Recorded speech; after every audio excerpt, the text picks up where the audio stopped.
You ever get the feeling that the world of business and economics is, well, this giant, complicated machine, with all these gears turning, and you tweak one little thing over here, and suddenly something totally unexpected happens way over there? It can be a little dizzying, right? It really can feel that way. But what if I told you there's an owner's manual for that machine? Seriously, there's a whole field designed to help us decode it all, and it's called managerial economics. So, what is it, really? Well, at its core, it's about taking all those big economic theories and ideas and actually using them to make the real world decisions that managers have to make, every single day. Think of this as our shortcut, our guide to understanding the key forces that make businesses tick.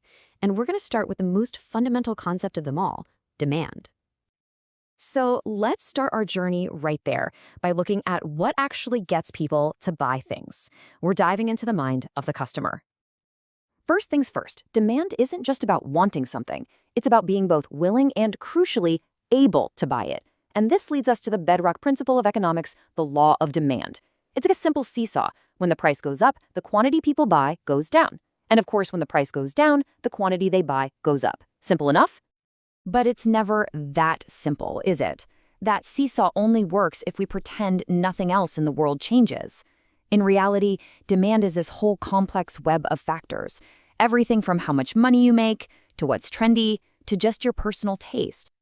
And a huge piece of that web is how the prices of related goods push and pull on demand. You've got substitutes, like coffee and tea.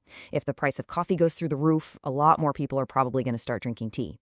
Then you have complements, things that go together, like a game console and the games for it. If the console suddenly gets way more expensive, you can bet the demand for the games is going to take a hit too.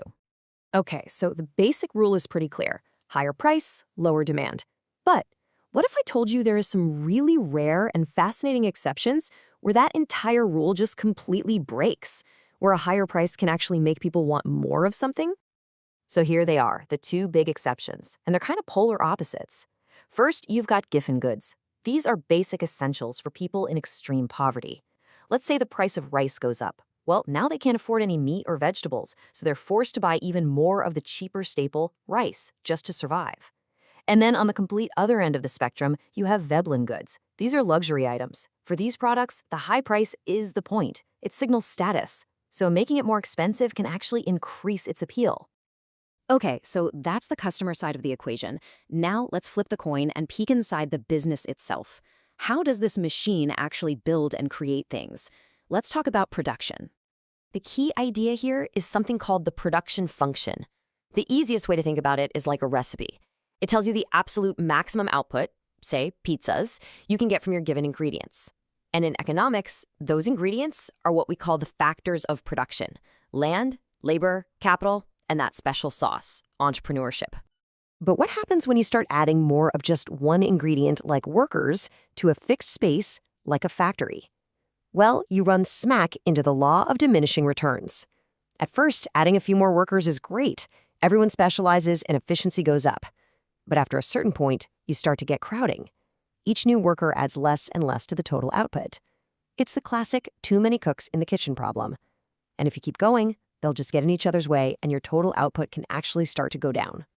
Now, over the long run, when a company can change everything, even the size of its kitchen, it faces a different kind of dynamic. You've got economies of scale, which means as a firm gets bigger, its average cost to make each item usually falls. You get bulk discounts, you can afford better tech. But if a company gets too big, it can actually hit diseconomies of scale. It just gets bogged down in bureaucracy, communication breaks down, and believe it or not, the average cost per unit starts to climb back up. All right, we've looked inside the firm, now let's move out into the competitive arena where it actually sells its products. Because the rules of the pricing game change. They change dramatically, depending on what kind of market a business is playing in. So markets basically exist on this spectrum of competition. On one extreme, you've got perfect competition. Think of thousands of wheat farmers. They have zero pricing power. They're price takers. On the complete opposite end, you have a monopoly, a single company that is the price maker. And of course, most businesses we see every day, from restaurants to smartphone companies, live somewhere in the middle, always fighting for an edge. Now, within all these markets, firms have a really powerful strategy they love to use to boost their profits. It's called price discrimination. And it's all about this clever idea of charging different people different prices for the exact same product. And I promise you, you see this absolutely everywhere. It's the student discount at the movies, the senior special at a restaurant, or why that airline ticket costs 3 times as much when you book it at the last minute. The whole goal is to split the market into groups and charge each group closer to the maximum they're willing to pay. It's a way to capture way more profit than you ever could with just one flat price. Okay, for a final piece, let's zoom out, way out, because every single business, no matter what market it's in, is performing on a much, much larger economic stage. We've got to look at the big macroeconomic waves that affect everyone. And the big headline number for measuring the performance of this entire stage is gross domestic product, or GDP. It's basically the total market value of all the finished stuff, goods and services, a country produces in a certain amount of time. You can think of it as the broadest scoreboard for an economy's health. But we all know that economies don't just grow in a nice, straight line. They move in cycles. They go through an expansion, that's the good times, until they hit a peak. Then things contract into a recession, bottoming out at a trough before recovery begins and the whole cycle starts over. This boom and bust pattern is just a natural part of modern economies. Now, one of the biggest challenges that managers and you and me and governments all have to deal with inside this cycle is inflation. That's a sustained increase in the overall level of prices that just eats away at the value of our money.